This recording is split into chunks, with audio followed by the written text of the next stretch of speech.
are live here again at Zachary Taylor National Cemetery, Louisville, Kentucky. Follow me to the preceding grave. It was very easy when we were driving in because, if that I will show you later, all the graves look the same except his grave, which is that mausoleum. Let's pan this. This is kind of set up like Arlington in a way. Yes. All the similar tombstones all lined up. Except for Taylor.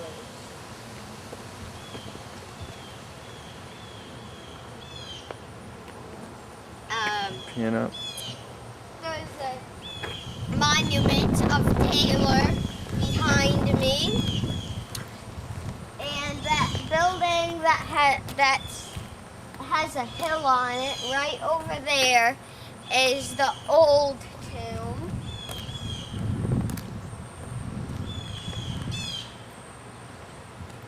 There are all different stones around the monument of the general and president.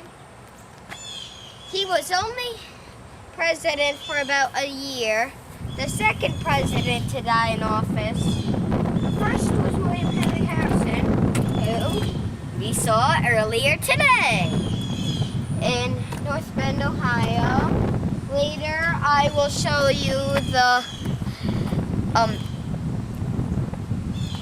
old family tomb, but now I'll show you the more recent tomb. I'm walking down the steps towards the grave, and it is very fancy. Notice the two columns, the dead flowers in front of the grave, the glass panels on the door, and we have a perfect view from inside. Zachary Taylor, 1784 to 1850. Just a few years, just about 8 years, or 9. It's going to be dark enough for the camera, but getting somewhat.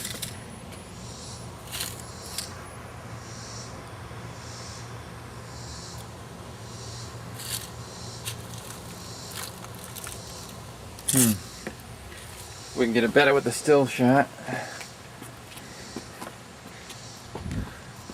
Yep, so we're here. All the similar graves, but his. You can see how easy it was.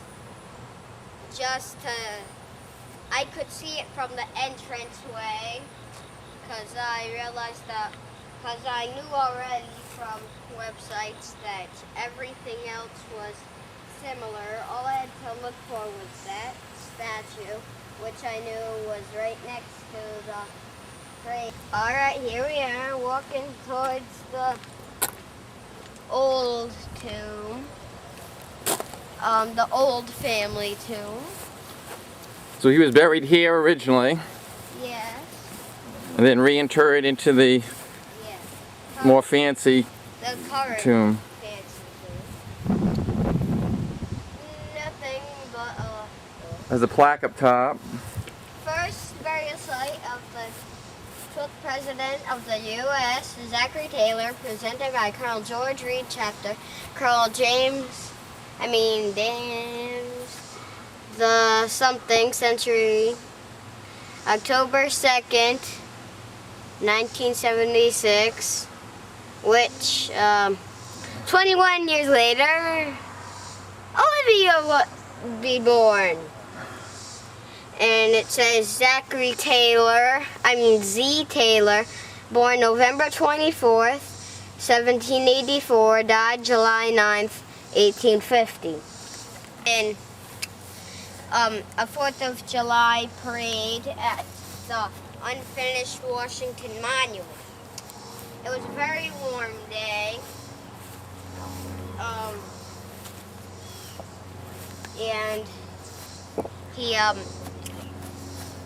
got home very late. He ate iced milk and unwashed cherries. And he complained about later about some pains. A few days later, he died. Many people think of that's why he died, but in the 1990s, they exhumed him from the current burial grounds, and they found out a different reason, which I don't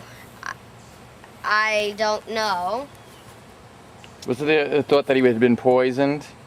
By the milk and... Right, but they found out that that was not the case. Right. So, and this is the back of the existing, I just panned over to get the back of the current existing tomb and final resting place. And you have a great view of the swimming pool over there. But We didn't travel this way to look at the people in the swimming pool. from the top, you can see, from up here, you can see a little more of the architecture on it. Look at the shapes. Those. From up here you can also fall off the old tomb, yes. Yeah. Which I almost did, stumbling there. And that too. Back there, though, are some graves that don't look the same, which I never noticed. Yeah, From the pictures, apparently, this huge tree blocked the way. Some look different, some don't. This is the gravesite of President Taylor's father, Colonel Richard Taylor. Soldier of the Revolutionary War, a native of Orange County, Virginia. Just a few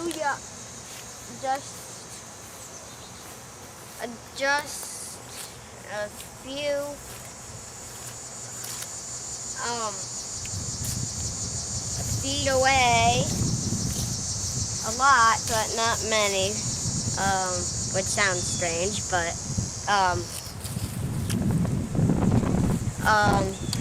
from the old tomb. So there's a few family members here. Here's a Hancock Taylor.